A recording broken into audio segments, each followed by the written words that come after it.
Aux confins de l'univers, la boule céleste, à l'image de la planète, reflète notre vision du monde et notre propre jeu. Jeu de boule, élevé à la dimension d'un mythe antique qui tient son objet de la matière et de la forme la plus pure. C'est pourquoi le Dieu a tourné le monde en forme de sphère, dit Platon. Selon la philosophie réaliste, les objets ont existé bien avant nous. Ainsi, le galet de la mer Égée, aux formes arrondies, devient le sujet d'un jeu, le lancer de sphéristique. Les Grecs, sous le règne d'Alexandre le Grand, y ont exprimé leur puissance.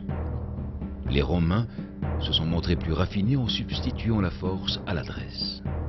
On joua pendant des siècles avant d'abandonner les pierres aux rondeurs incertaines pour des boules en bois tournées comme s'il fallait mettre un terme à la part du hasard. La popularité du jeu s'est accrue pendant tout le Moyen-Âge, à tel point que les bouleurs, boulant dans les bouleries, eurent fort à faire avec les autorités royales. Édouard III, roi d'Angleterre, ainsi que Charles IV, voulurent interdire la pratique de ce jeu aux hommes d'armes qui se détournaient de l'entraînement. Rien n'y fera. Le plaisir suscité l'emportera et la Renaissance marquera l'âge d'or des boules, au point de trouver grâce aux yeux du pape Jules II, qui recrute pour sa compagnie de lanceurs de pierres les meilleurs bouleurs de l'État. Au XVIIe siècle, c'est sous la pression des fabricants de paumes, perdant quelque part de marché, que le Parlement légiférera pour de nouvelles interdictions sans plus d'efficacité. De village à la cour, le jeu de boules s'impose à tous. L'objet se transforme peu à peu au XIXe siècle pour répondre aux exigences d'une pratique techniquement plus élaborée. La boule de bois s'habille de clous pour mieux affronter l'épreuve du carreau. Les règlements évoluent dans les diversités régionales.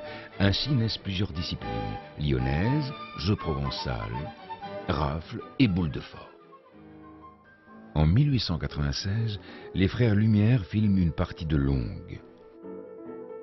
Il ne s'agit pas encore de pétanque. C'est en 1907 qu'elle voit le jour, sur le terrain Béraud de la Ciotat, où, pour faire jouer un dénommé Jules le Noir, atteint de paralysie, tous s'accordèrent à jouer les pétanqués, ou pieds joints.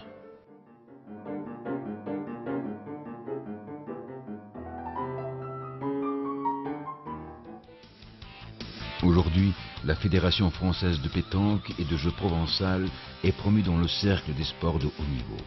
Il est désormais légitime de caresser le rêve olympique et ainsi renouer avec les origines de la Grèce antique.